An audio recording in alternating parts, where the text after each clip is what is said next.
So yan mga ka-jewels, papunta na po ngayon ng aking ninong at mami sa Bewok para po umattend ng mass sa paggunita po sa pagputok ng Bulkang Taal po noon.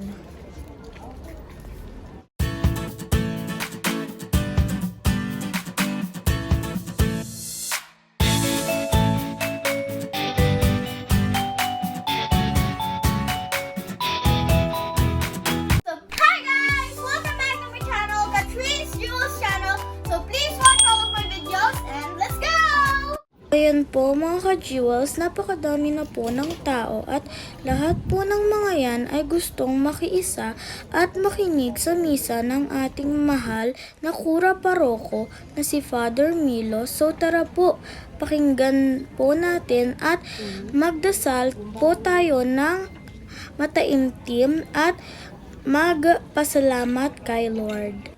Magandang umaga po sa ating lahat. Narito po ang naghandog ng pamisa para sa umagang ito. Pasasalamat po ni na Ellen Celia Lushing Anillo, Aaron Hershey Pisigan de Leon, Rene de Guzman Mercado and Family, Jess, Ne, CJ, Me and Dwayne Tyron Luna, Edgardo and Victoria Panghulan and Family, Maripe Rico Amaria Colin Mercado, Salome and Marcelina Tenorio, Felipe and Felicidad Bagolor, mga anak at mga apo, Rolando and Lucrecia Manimtim, Jason and Virgin Manimtim Santos, Rolando and Abad, mga anak at apo, Eva Salvador and family, Lanting family, Nilda Vasquez and family, Christina Bella, Elsie and Joy Punsalan, Tessie and Nico Cumilla, Lowy Disenganyo, Kapitan Tony and Edith Chagala and family, Edith Luna and family, Lily Magsino and family, Mayet Herbasio and family,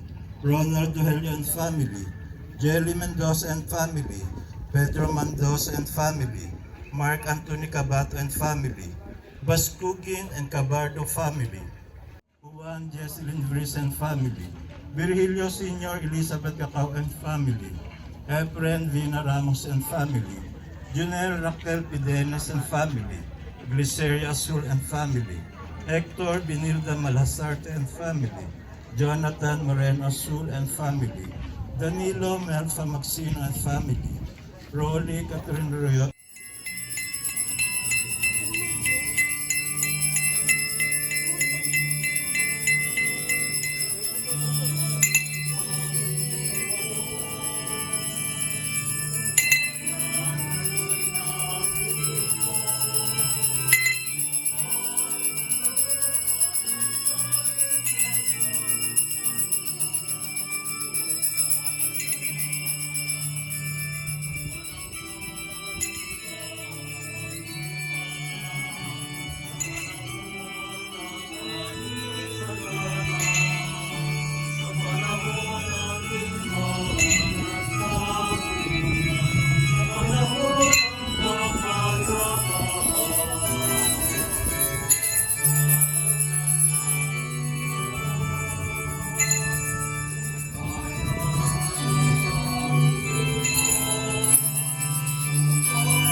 Sa ngalan ng Ama at ng Anak at ng Espiritu Santo. Amen. Ang pagpapala ng ating Panginoong Hesukristo, ang pag-ibig ng Diyos Ama, at ang pakikipagkaisa ng Espiritu Santo naway sumainyong lahat. Magandang umaga po sa inyong lahat. Magandang umaga naman po. Tayo po ay live streaming at kaisa natin ngayon ang ating mga kababayan na nasa ibang bansa at sila po ay nakikiisa sa ating pagdiriwang. Ito po ay banal na misa na kung saan tayo magpapasalamat sa Panginoon pagkaraan ng eksaktong 1 taon matapos na pumutok ang bulkan tayo muling natitipon upang ating damhin ang pagpapala ng Diyos na sa tuwi-tuwin ay lagi nating nadarama. Sa ating pagtitipon ngayon, sama-sama nating idulog sa Diyos ang ating mga nagawang kasalanan, ihingi ang mga ito ng awa at kapatawaran sa Kanya.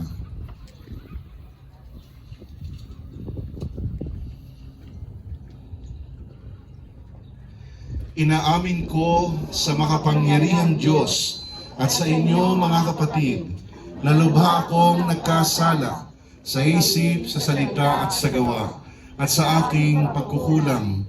Kaya isinasamo ko sa mahal na Birheng Maria, sa lahat ng mga anghel at mga banal at sa inyong mga kapatid na ako'y panalangin sa Panginoong ating Diyos. Kaawaan tayo ng makapangyarihang Diyos. Patawarin tayo sa ating mga kasalanan at patnubayan tayo sa buhay na walang hanggan. Amen.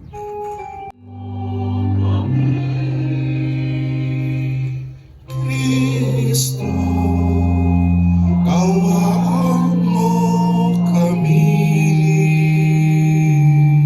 Kristo, kaawaan mo kami. Panginoon, kaawaan mo kami.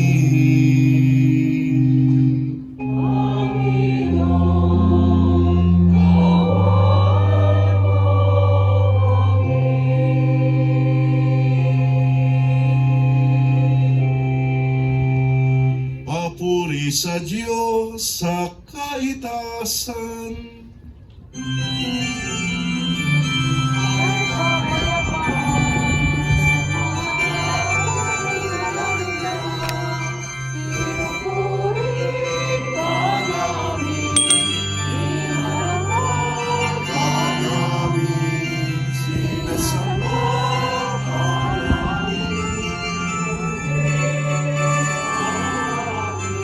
Pinasasalamatan ka namin dahil sa dakilang sa pamamagitan ni Jesucristo kasama ng Espiritu Santo magpasawalang hanggan.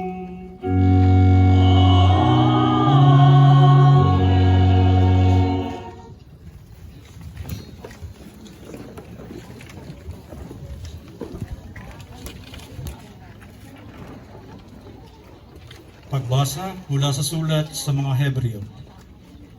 Hindi sa mga anghel ipinailalim ng Diyos ang sanlibutan na nooy kanyang lilikhain. Ang sanlibutang tinutukoy namin sa halip ay ganito ang patunay sa isang bahagi ng kasulatan.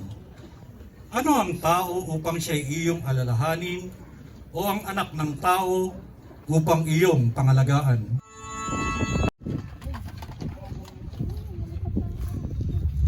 Sumainyo ang Panginoon. At sumainyo rin.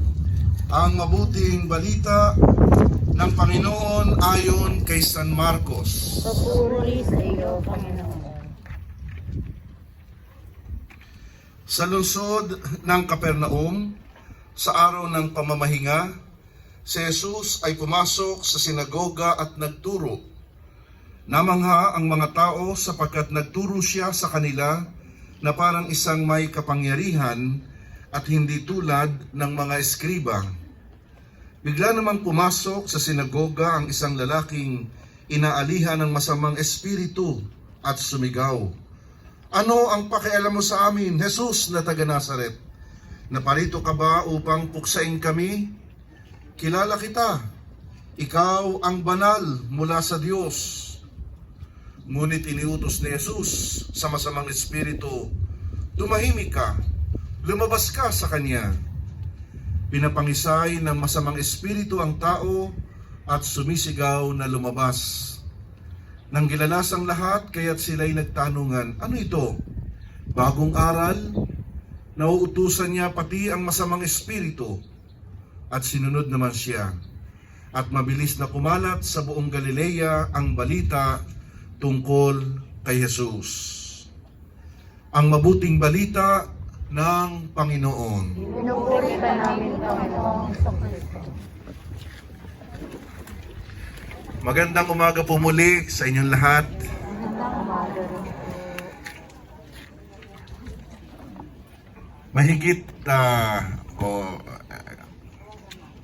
Mahigit isang buwan pagkaraan na tayo po ay patalsikin sa Talisay.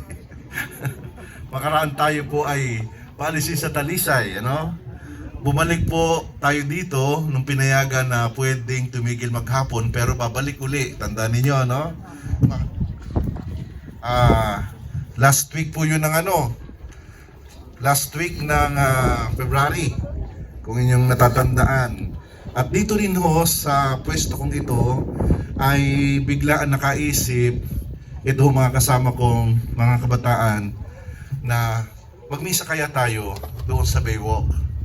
Kaya walang kabog-kabog, isang araw lang preparasyon, punta na dito sa Talisay. Hindi ho kami nag-expect na may mga sisimba. Kumbaga kami-kami lang sapagkat babago lamang po tayong nakakabalik. At marumi pa ang mga bubong, marumi pa ang daan, makakapal pa ho yung ating mga asphalt, mga putik na tumigas. Pero hindi namin na-expect na nung mabalita po ng mga naglilinis ng bubong at ng mga kanilang mga bahay, nagpuntahan dito at nagsagawa ho tayo ng banal na misa. Napaka-emotional pa yung marami. Habang nagmimisa iyak ng iyak. Yan. So yun po. At ngayon tayo ay eksaktong isang taon pagkaraan na tayo po ay makaranas ng pagputok ng bulkan. At kaya tayo nagmimisa ngayon ay upang tayo po'y magpasalamat sa ating Panginoon sapagkat napakarami pong blessing ang patuloy na pinapadama niya sa atin sa gitna po ng mga pagsubok. Balikan natin yung mabuting balita kanina mula kay San Marcos. Ipinahayag ng isang lalaki na inaalihan ng masamang espiritu na si Jesus ay anak ng Diyos. Sabi niya, kilala kita, ikaw ang anak ng Diyos. Ito ay pagsasabi, hindi pagsasabi na may pananampalataya sapagkat siya'y takot. Subalit pinigil siya ni Jesus sa pagsasabing iyon na siya'y anak ng Diyos.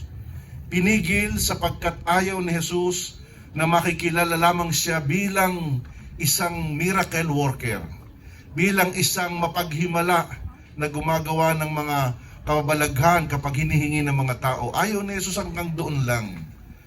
Kapag nangyari ito, mawawala na ang tunay na layunin ng pagkakatawang tao ng anak ng Diyos.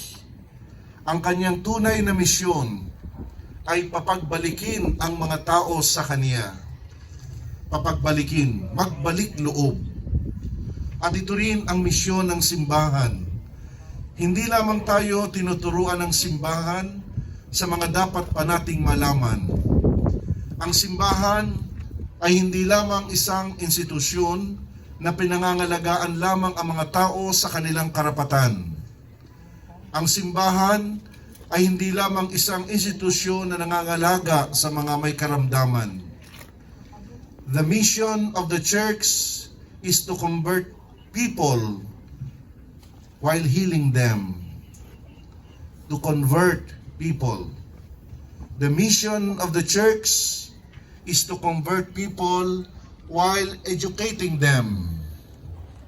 Kaya, alam po ninyo, may mga pagkakataon na humihingi tayo ng kagalingan ng ating karamdaman, subalit, hindi natin ito nararanasan o natatanggap. Instead of giving us physical relief, the Lord blesses us with perseverance and faith. And that is a better blessing than physical relief. Meron tayong mga hinihingi, hindi yun na natanggap natin, pero mayroong ibinibigay ang Diyos na higit na mas maganda. Tingnan po natin yung ating mga naging karanasan. Isang taon na ang nakakaraan. Madami tayong matututunan sa pagputok ng bulkan. May mga pagkakataon na humihingi tayo ng masaganang buhay. Pero instead of giving us an abundant life, the Lord blesses us with community spirit. Sa pagputok ng bulkan, ang ibinigay ng Diyos, unang-una ay pagbabayanihan. Alalahanin natin yung napakagandang espiritong ito, isang taon na nakakaraan. Sa pagputok ng bulkan, lahat halos ay gustong magbahagi, maging sa mga simpleng paraan. May mga nagbigay ng mask, may nag-abot ng mga relief goods, may naglinis ng sasakyan, may nagkusang sumundo sa mga stranded na mga passengers, at namutawi ang pagtutulungan sa kabila ng pagkakaiba ng mga paniniwala at nanaig ang pagmamahal sa kapwa-tao. May mga pagkakataon na humihingi tayo kay Lord na maalis ang ating mga problema. Pero nung pumutok ang bulkan, tinuruan tayong tumawa. Wala talagang papantay sa fighting spirit ng mga Batanggenyo kahit nasa panahon ng sakuna. Kaya yung naranasan natin nung tayo nasa mga evacuation centers, sa halip na magmukmok, ano nangyari? Nakakahanap ng source of joy para makayanan ang mga problema. Kung natatandaan pa ninyo, nariyan po yung mga nakakatuwang fashion show sa mga evacuation centers. Nang suotin ng mga bakwit ang iba't ibang damit na natanggap. Mula po sa mga donated na gowns. Kung bakit naman may nagbibigay pa ng gown. May tuxedo. Nasa evacuation center, nakabarong. May formal na polo, naka-slacks. Isipin nyo, may security guard na uniform. At hindi lang yon, meron ding Girl Scout uniform. At meron pa lumabas na fast food uniform. No? Ay talaga pong kinatuwaan ang ipinormang ito ng mga bakwit. Isipin niyo yun, humihingi tayo na maalis ang problema, pero tinuruan tayong tumawa. Ganyan ang Diyos. Nagdasal tayo na mapangalagaan ang ating buhay, pero ang itinuro sa atin ng Bulkang Taal eruption ay they teach us to risk our lives just to help. Buwis buhay, ika nga, ang ginawa ng mga emergency response personnel bilang pagsunod sa tawag ng tungkulin. Sariling buhay ang itinaya para sa kaligtasan ng iba. Walang takot na sinuong ng mga pulis, ng mga rescuers, ng mga sundalo, ng mga bumbero, ng mga medical professionals, yung peligro para mailigtas ang iba. At marami pa pong tumulong. Kahit naman yung mga ordinaryong Batanggenyo, ika nga ay sumugal din sa pagtulong. Nagdasal tayo na matuto tayong magmahal sa kapwa, pero nang pumutok ang bulkan, tinuruan din tayong magmahal sa hayop. Lumabas yung natural na kalambutan ng puso ng mga Pinoy sa mga hayop. At alam natin yan. Kabi-kabilang panawagan ang nagtulak sa mga volunteers na tumulong sa mga na mag-rescue ng mga hayop na natrap diyan sa pulo, no? Ano nyo, sako-sakong animal foods ang ipinamahagi ng mga tinatawag nating Good Samaritans. Gayon din ang pagbibigay ng shelter sa mga rescued animals. At salamat sa Philippine Animal Welfare Society na siyang namahala para sa lahat ng ito. Yan po ang ating ipagpapasalamat ngayong araw na ito. Hindi masaganang buhay, pero binigyan tayo ng pagbabayanihan. Hindi naalis ang problema, pero tinuruan tayong tumawa. Nagdasal tayong mapangalaga ng ating buhay, pero tinuruan tayong magbuwis ng buhay alang-alang sa kapwa. Nagdasal tayo na magmahal sa kapwa, pero tinuruan din tayong magmahal sa ibang may buhay, tulad ng mga hayop. Marami tayong dapat ipagpasalamat. Nung ako'y nagbabasa kahapon ng mga comment, dahil nga lumalabas na sa Facebook, dahil isang taon na, meron mga nagsasabing, meron bang dapat ipagpasalamat sa pagputok ng bulkan? At ito'y aking pinagnilayan. At sabi ko, napakarami. Napakarami. At sa pamamagitan ng lahat ng ito, natuto tayong makita ang ating tungkulin na pagbabalik loobin ang tao sa Panginoon. Na sa tuwing tayo'y makikita, ay naaalala nila ang Diyos na mabuti. Ang Diyos na napakabait sa atin. Yun po ang talagang nakaka-relief po ng pakiramdam na halos kahit sino makausap mo, mga taga-Talisay, ay ang bukang bibigay salamat sa Diyos at kami ay nakabawi. No? Kaya ito ang ating misyon, mga kapatid. Ang natural calamities ay natural. No? Kaya natural calamities yan. Ang trabaho talaga ng bulkan, pumutok. Oh. Huwag natin sabihin sa Diyos, Diyos, sana'y huwag nang pumutok. Baka iba hong pumutok. Trabaho po niya yan. Pero, ang maganda rito, ano ang ating natututunan sa bawat calamities, sa bawat karanasan. And our mission is always to remind people of the goodness of God Himself. Paramdam natin sa tuwi-tuwi na anuman ang karanasang maranasan natin, ang Diyos ay napakabuti, ang Diyos ay palaging umaalalay sa atin. Kaya kapag nakikita tayo ng ating kapwa, sana nakikita rin nila ang Diyos na mabuti at mabait. Palakpakan po natin ang Panginoon.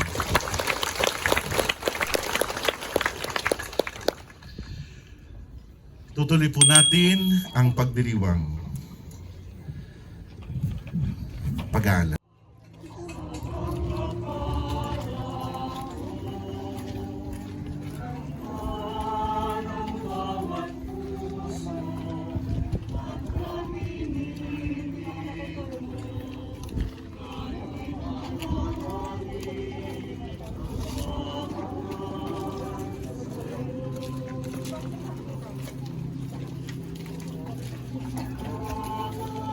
Maria, aming ina at tulong ng mga Kristiyano, Ipanalangin mo po kami. San Rafael Arcangel, Ipanalangin mo po kami. San Roque, Ipanalangin mo po kami. San Lorenzo Ruiz, Ipanalangin mo po kami. San Pedro Calungsod. Ipanalangin mo po kami. Bago paglabas po natin, tayo po i-guide ng ating mga volunteers, no, yung po mga nakadilaw, mga ibong kilyawan. Unang-una po ay maraming salamat po sa inyong lahat sa pagdalo ninyo. Hindi ko po akalain ganito karami ang dadalo. At ganoon din po, siyempre atin pong pasalamatan ang ating kagalang-galang na Mayor Cherry and Mrs. Elsa Natanawan sa pagbibigay po sa atin ng permiso na tayo po makapagdiwang dito po sa Baywalk. Ganoon din po ang Municipal Health Office headed by Dr. Vergara. Sumainyo ang Panginoon at pagpalain kayong lahat ng makapangyarihang Diyos, Ama, Anak at Espiritu Santo. Dito natatapos ang ating pagdiriwang, taglayin natin ang kapayapaan at pag-ibig ni Kristo. Salamat sa Diyos.